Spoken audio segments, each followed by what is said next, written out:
Hello everyone, welcome to your YouTube channel Banking Educulture. In this video, we are going to deal with another important concept dealing with nouns. Without starting or without telling about the concept, let's first solve the question. Now, this is a question that has been asked many a time. The police is investigating the case, the police are investigating the case, or the polices are investigating the case. Now, what do you think? Which one of them is correct? Police is investigating ये सही है, police R investigating ये सही है, या police R investigating the केस ये सही है? कन्फ्युज्ड? बरीच लोक याच्यामध्ये असेच कन्फ्युज होतात की याच्यामध्ये नक्की कुठलं. नाव these some of the nouns are very tricky, some of the nouns are very confusing, and there are some other nouns which are very moody. Now they act on according to their mood. When they think they have to be, or they want to act singular, they act as singular. When they want to act as plural, they will act as plural. Okay, so it is based on their will, we can say. Okay, so having said that, let's move into the topic. याचं जे उत्तर आहे याचं उत्तर मी तुम्हाला थोड्या वेळाने देईन. ज्यांना उत्तर माहिती असेल प्लीज कमेंट बॉक्स मध्ये मेन्शन करा की ए बी सी याच्यामध्ये कुठलं तुम्हाला बरोबर वाटतं. चलो, let's move on to the concept.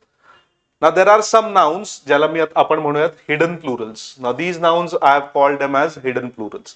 Hidden plurals म्हणजे काय? प्लुरल म्हणजे काय? प्लुरल म्हणजे something that is more than one. एक पेक्षा जास्त असं त्याला आपण म्हणतो प्लुरल. त्याचं सिंग्युलर म्हणजे काय? It is only one. So more than one जर असेल, प्लुरल असेल, तर आपण काय करतो? प्लुरलला we use a plural verb.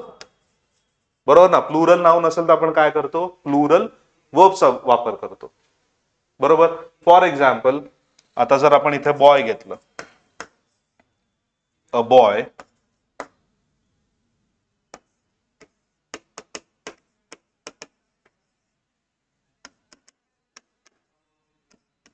If I write this, a boy dash sitting in the class. आता इथे तुम्ही काय वापरणार? But obviously you will use is, क्योंकि बॉय क्या है? Boy is singular. मग तुम्ही वर्ब काय वापरला? वर्ब सुद्धा तुम्ही काय वापरला? सिंग्युलर वापरला. बरोबर की नाही? Now this is what is called as subject verb agreement, very basic. Now if I change boy to boys, आपण काय केलं आता इथे? बॉयज प्लुरल केलं. मग boys is sitting in the class असं होईल का? नाही. मग ते काय होणार? Boys are sitting in the class. मग आर काय? आर हा एक प्लुरल वर्ब आहे. का प्लुरल आहे? कारण का बॉयज इथे प्लुरल वापरलेलं. समजलं? आता याच्यामध्ये जर डिफरन्स जर तुम्ही बघितला, if you look at the difference, इथे बॉय आणि इथे काय? बॉईज. म्हणजे बॉय बॉईज, गर्ल गर्ल्स. आलं लक्षात? पाठीमागच्या व्हिडिओमध्ये आपण बघितलं होतं की काही असे नाउन असतात जे प्लुरल होऊ शकत नाहीत, अनकाउंटेबल. ज्यांनी व्हिडिओ नाही पाहिला, please go and watch that video also. It will be of immense help to you. ना इथे coming back to this, boy boys, म्हणजे इथे आपण लगेच बघू शकतो की इथे डिफरन्स आहे, एस लागला. बरोबर. आता काही ठिकाणी आपण जेव्हा सिंग्युलरचं प्लुरल करतो तेव्हा एस लावतो, बरेच वेळा कधी कधी ई एस लावतो, कधी कधी आय ई एस लावतो. आलं लक्षात? काही काही इरेग्युलर पण असतात, जसं की मॅन मेन, बरोबर, वुमन विमेन, चाइल्ड चिल्ड्रन. ठीक आहे ना? म्हणजे लगेच दिसून येतं आपल्याला काहीतरी चेंज आहे बाबा. सिंग्युलर प्लुरल मध्ये काहीतरी चेंज दिसतो, आयदर एसचा, ई एसचा, आय एसचा, किंवा इरेग्युलरली जे चेंज होतात ते मॅन मेन चाइल्ड चिल्ड्रन. लेकिन the point now, what we are going to study is this, the hidden plurals, जहां पर आपको आईबीपीएस ज्यादा क्वेश्चन पूछता है. Now tell me, when you read cattle, cavalry, cavalry म्हणजे काय? Soldiers on horses. Infantry, that is foot soldiers. Poultry, peasantry, gentry and children. ठीक आहे? जेंट्री म्हणजे elite people, you can say. आता इथे तुम्हाला कुठेतरी एस दिसतोय का? ई एस दिसतोय का? आय ई एस दिसतोय का? नाही दिसत आहे. मग तुम्हाला काय वाटतं, हे सिंग्युलर आहेत का प्लुरल आहेत? आता जनरली कॅन्डिडेट्सला काय वाटतं की all of these nouns are singular. सगळ्यांना काय वाटतं की हे नाउन्स जे आहेत ते सिंग्युलर आहेत. पण असं आहे का? This is a total misconception.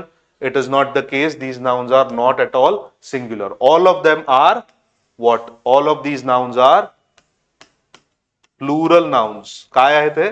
All of these are plural nouns आहेत म्हणजे यांना वर्ब पण कुठला लागणार, यांना वर्ब सुद्धा कुठला लागणार, वर्ब सुद्धा लागणार आहे प्लुरल वर्ब.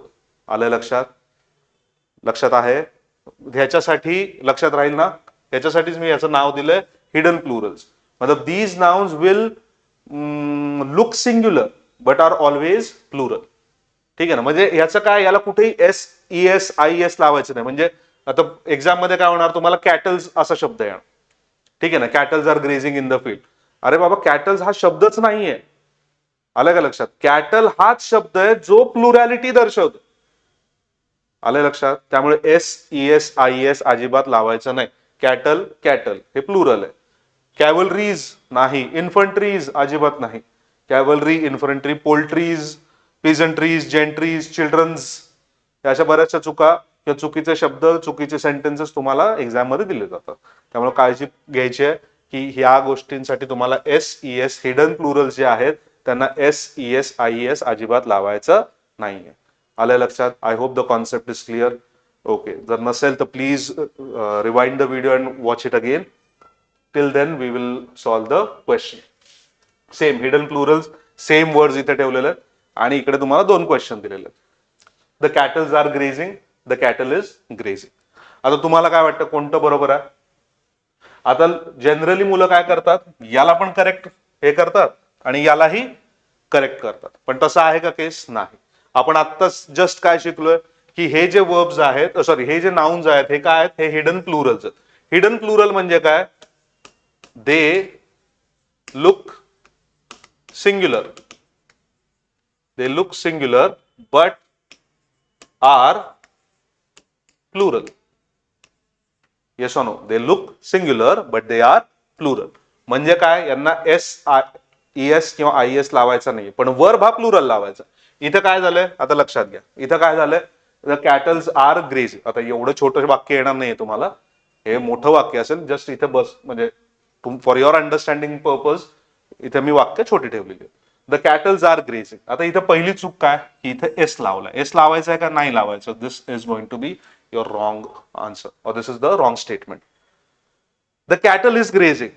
ठीक आहे ना. आता इथं काय होतं, कॅटल्स, आता नवीन पॅटर्न नुसार 2-3 प्रश्न येतात, 2-3 सेंटेन्स येतात, त्यातला एखादा दुसरा तुम्हाला ओळखायचा असतो. आता काय होणार, cattles are grazing, the cattle is grazing. आता इथं काय होणार लक्षात घ्या. आता असं वाटतं की अरे कॅटल्स आर ग्रेझिंग म्हणजे एस लागलाय, प्लुरल केलंय, हे पण प्लुरल आहे, त्यामुळे इथं लोक टिक मारतात. इथं काय करतात, अरे सिंग्युलर आहे, हे पण सिंग्युलर आहे, बरोबर.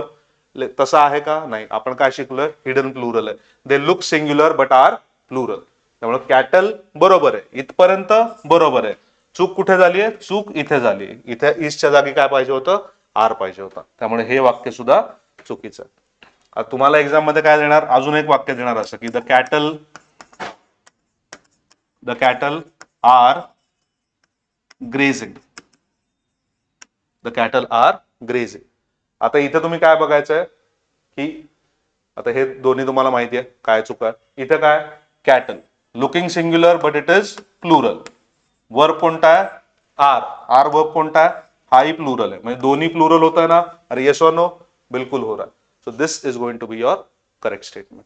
And this will happen to all of the verbs, all of the nouns mentioned over here.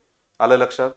I hope you have understood the concept. नसेल तर प्लीज कॉमेंट बॉक्स मध्ये मेन्शन करा की तुम्हाला कोणता कॉन्सेप्ट समजला नाहीये. I will again explain it to you in another video. ठीक आहे, let's move ahead. Now the mood Swingers.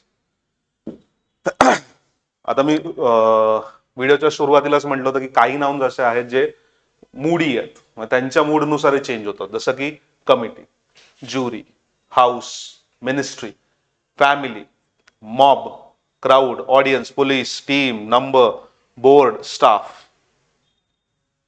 ठीक आहे ना. आता म्हणजे कसं की कमिटी आहे, आता ह्याला आपण कमिटीला सिंग्युलर समजायचं की प्लुरल समजायचं? ज्युरी म्हणजे जजला जे असोसिएट करतात किंवा जजला जे हेल्प करतात. पहिल्या वेळेस आपल्याकडे जज बरोबर ज्युरी पण असायची. जर रुस्तम मूवी बघितला असेल तर त्याच्यामध्ये तुम्हाला दिसेल की जजच्या बाजूला असे 10-15 लोक बसले हु हेल्प द जज in delivering the judgment. So वो ज्युरी होता है. आता हे ज्युरी सिंग्युलर का प्लुरल? हाऊस हे सिंग्युलर का प्लुरल? हाऊस म्हणजे कुठलं ते घर आपलं होम हाऊस ते वाला नाही. नाव house we are talking about the parliamentary houses, जसं की लोकसभा, ना it is the lower house, Rajya Sabha the upper house, किंवा आपण स्टेट गव्हर्नमेंट्समध्ये जरी बघितलं तर विधानसभा आणि विधान परिषद, हे दोन हाऊसेस आहेत, legislative council and legislative assemblies. So house ते वाला house, ministry, family, okay, mob crowd audience all deal with people. Police, ठीक है ना, police again a very moody noun. Team, number, board, staff and public. Now these all of these nouns are very moody, mood swingers म्हणून याला नाव दिलेलं आहे. आता mood Swingers म्हणजे काय? These nouns change there grammar based on their mood. त्यांच्या mood वरती आहे. त्यांना वाटलं, जेव्हा त्यांना असं वाटतं, त्यांना वाटलं असं नाहीये, त्याच्या मागे पण एक लॉजिक आहे, ते काय ते आज आपण शिकूया. Now all these nouns are mood swingers. मतलब when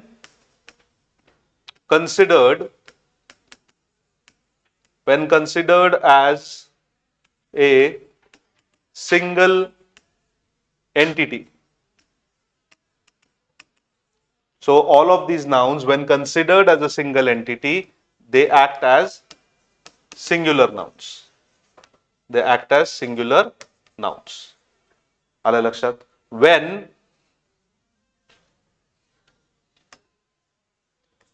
When considered, or when,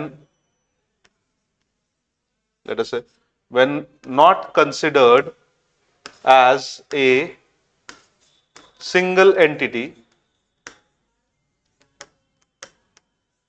when not considered as a single entity, they act as plural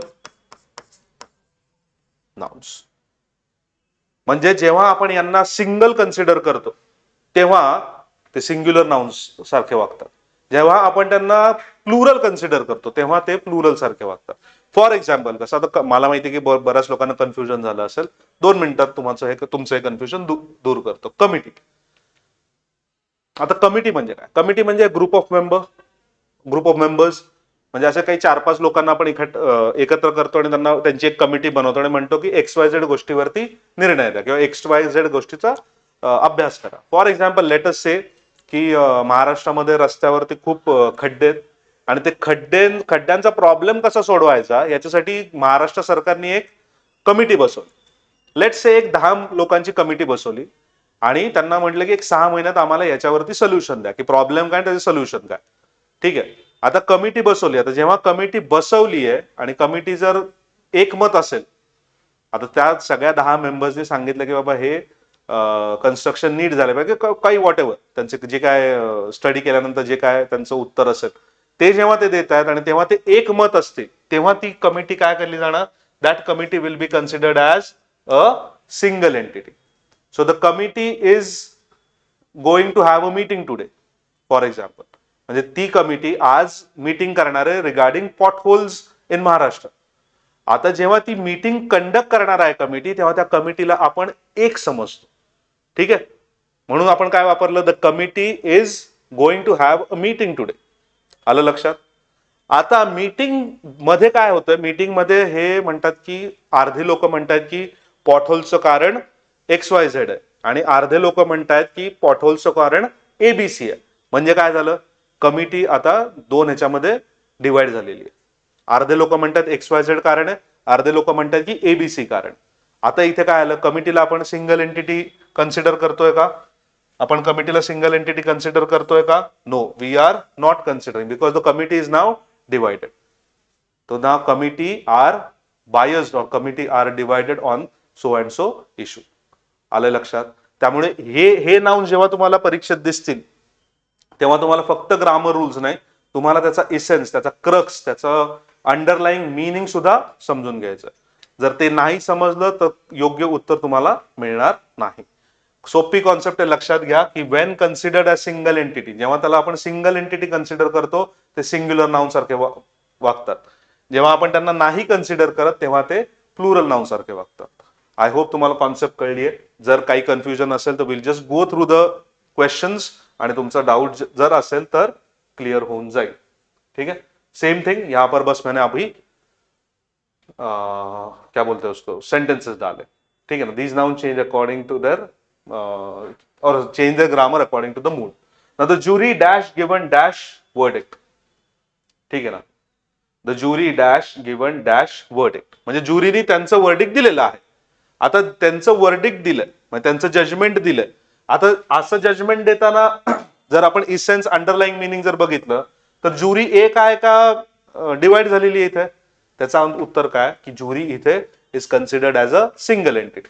single entity असेल तर काय सिंग्युलर वर्ब येणार. The jury has given. आता याचा pronoun काय तो पण तुमचा सिंग्युलर येणार. The jury has given its verdict. आता इट्स काय it is a possessive pronoun. So the jury has आता हे singular noun singular pronoun. The jury has given its verdict. पुढे जर बघितलं आपण second one the jury dash divided in dash opinion. ठीक आहे ना. The jury dash divide. आता डिवायडेड. आता डिवायडेड म्हणजे काय एक राहिली आहे का ती नाही. आता ते काय आलंय एक पेक्षा जास्त झालेलं आहे म्हणजे it is not considered as a single entity. तर इथं हॅज येईल का हो. इथे हॅज येणार आहे का नाही. द ज्युरी हॅज डिवायडेड येईल का इथे नाही. The jury have because they have divided it. So the jury have divided in, or we can say have peksha R will be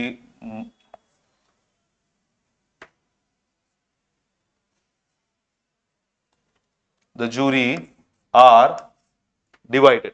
ठीक आहे ना. The jury are divided in. आता इथं it's येणार आहे का नाही कारण का इट्स काय इट्स अ सिंग्युलर प्रोनाउन.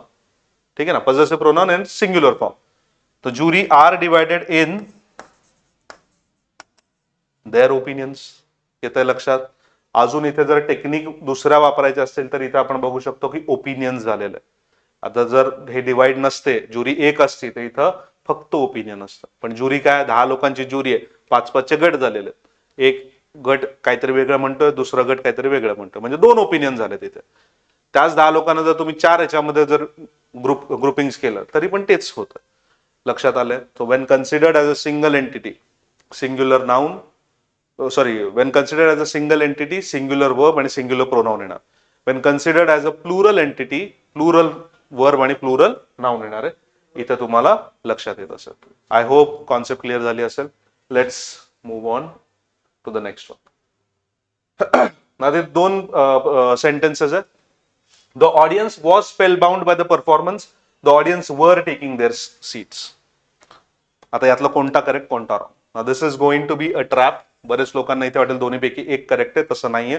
दोन्ही सेंटेन्सेस करेक्ट आहे. Again why the audience was spellbound by the performance. Spellbound by the performance मतलब दे वर फॅसिनेटेड. बहुत उनको अच्छा लगा था. क्या कहते म्हणजे मराठीत आपण काय म्हणतो त्यांना खूप आश्चर्य झालं खूप छान वाटलं त्यांचा परफॉर्मन्स बघून. आता इथे ऑडियन्स जी आहे इथं audience is considered as a single entity. So when it is considered as a single entity verb कुठला वापरायचा आपल्याला सिंग्युलर. वापरलाय का आपण हो वापरलाय. So this statement is going to be correct. Now come to the second one. The audience were taking their seats. आता इथे काय म्हणतं audience were taking their seats म्हणजे स्टेडियम मध्ये आलाय किंवा ऑडिटोरियम स्टेडियम मध्ये नाही स्टेडियम मध्ये स्पेक्टेटर्स असतात. ऑडिटोरियम मध्ये आलेला आहेत आणि ऑडिटोरियम मध्ये बरेच सीट्स आहेत. आता ऑडियन्सला इथे आपण सिंगल एंटिटी कन्सिडर करू शकतो का म्हणजे सगळे जेवढे लोक आलेत ऑडिटोरियम मध्ये सगळे जाऊन एकाच सीटवर बसतील का नाही बसणार ना. म्हणजे ते काय करणार आपापल्या सीटवर बसणार. इथे आपण ऑडियन्सला सिंगल एंटिटी कन्सिडर करू शकतो का. The answer is a clear cut no. इथे सिंगल एंटिटी आहे का not a single entity. Not a single entity. So when it is not a single entity verb कुठला वापरायचा आपल्याला वर्ब आपल्याला कुठला वापरायचा प्लुरल वापरायचा. अरे हो की नाही येस. इथं आपल्याला वर्ब कुठला वापरायचा प्लुरल. वापरलाय का आपण येस प्लुरल वापरलाय. तर हे सेंटेन्स सुद्धा योग्य आहे. So both of the sentences are correct. या ट्रॅपसाठी फॉल होऊ नका. 2 सेंटेन्सेस असे येतील आणि तुम्हाला वाटेल 2 पैकी एकच बरोबर आहे. नाही. कॉन्सेप्ट क्लिअर पाहिजे. ऑडियन्स काय it's a moody noun changes according to the mood changes according to the situation. When considered as single entity singular verb singular pronoun. When not considered as a single entity plural verb and plural pronoun. I hope you're understanding. Now another major concept people versus peoples. Now जब singular होता है जेव्हा singular असेल तर आपण काय म्हणतो person. जेव्हा प्लुरल असेल मतलब मेनी मेन और मेनी पीपल और मेनी ह्युमन्स. मेन म्हणजे इथे मेटाफॉरिकली घेतलं, it is not only about main. ठीक आहे ना, जेंडर वाईज नाही आहे. सो सिंग्युलर असेल तर पर्सन, प्लुरल असेल तर पीपल. पीपल्स असा शब्द असतो का? Is there any word called as peoples? आता इथे बऱ्याच लोकांचं कन्फ्युजन होतं आणि बरेचसे लोक सांगतील की पीपल्स असा शब्दच नाहीये. पर्सन, पीपल, पीपल असं काही नसतं, अयोग्य आहे, पण तसं नाहीये. पर्सन सुद्धा करेक्ट आहे, प्लुरल सुद्धा पीपल जे आहे दॅट इज फॉर प्लुरल, तेही करेक्ट आहे. आणि peoples, is this a word? The answer is yes, it is a word. मग त्याचा अर्थ काय तो आपण बघणार आहोत. Stay tune to the video. Okay, now the people are waiting. ठीक आहे ना. If I say, let us say, पूर्ण एक अजून एक सेंटेन्स इथे लिहितो मी. A person is waiting, a person is waiting for you. ठीक आहे. आता a person is waiting for you याचा अर्थ काय की एक माणूस. ठीक आहे ना. So we can say one man is waiting for you. When we are saying the people are waiting, आता पीपल म्हणजे काय? मेनी मेन और many men are waiting for you. Men म्हणजे इथं जेंडर बेस घेऊ नका, इथं मेन मेटाफॉरिकली और कलेक्टिव्हली यूज केलेलं आहे. The peoples of Asia and Europe must unite. आता लक्षात घ्या, पर्सन म्हणजे वन मॅन, पीपल म्हणजे मेनी मॅन. पीपलचा अर्थ काय होतो मग? पीपलचा अर्थ होतो पीपल फ्रॉम डिफरंट कंट्रीज और कॉन्टिनेंट्स. येतं का लक्षात? म्हणजे पीपल्स हा शब्द चुकीचा नाहीये. पीपल म्हणजे बरेच लोक. पीपल्स म्हणजे when we are talking about people from different countries और कॉन्टिनेंट्स, जसं की इथे वापरलंय, the peoples of Asia and Europe must unite to solve this crisis. आता तेव्हा जेव्हा पीपल्स येतं तेव्हा पीपल्स म्हणजे काय? Peoples of all the countries of Asia और all the countries of Europe और कॉन्टिनेंट्स, म्हणजे people of Asia and people of Europe. म्हणजे जेव्हा दोन वेगळ्या कॉन्टिनेंट किंवा दोन वेगळ्या कंट्रीजच्या पीपल बद्दल आपण बोलतो तेव्हा आपण पीपल्स या शब्दाचा वापर करू शकतो. त्यामुळे तिन्ही शब्द योग्य आहेत. Person is also correct, people is also correct, and peoples also is correct. Star mark this as important. A potential question can come on this. समजलंय? I hope तुम्हाला कॉन्सेप्ट कळली असेल. Let's move on. Now the gentry of the town was invited. The team are fighting among themselves and the poultries are ready for sale. तर ही quiz आहे. या क्विजचा answer तुम्ही मला comment बॉक्समध्ये द्यायचा आहे. जर नसेल समजलं तर तसंही सांगा आणि जितके जास्त कॉमेंट्स येतील तेवढं मला कळेल की तुम्हाला समजतंय किंवा नाही समजत आहे. ठीक आहे. I read the statement again for you. The gentry of the town was invited. Gentry of the town was invited. Team are fighting and poultries are ready for sale. तर याचं उत्तर ए बी सी असं जे काही तुम्हाला वाटतं की कोणतं करेक्ट आहे ते ऑप्शन मध्ये द्यायचं, ए बी किंवा सी. ठीक आहे. चलो, तो आजच्या लेक्चर मध्ये एवढंच. जर आवडला असेल लेक्चर तर please like, share and subscribe. And until next time, study hard, study regularly. Thank you so much. जय हिंद.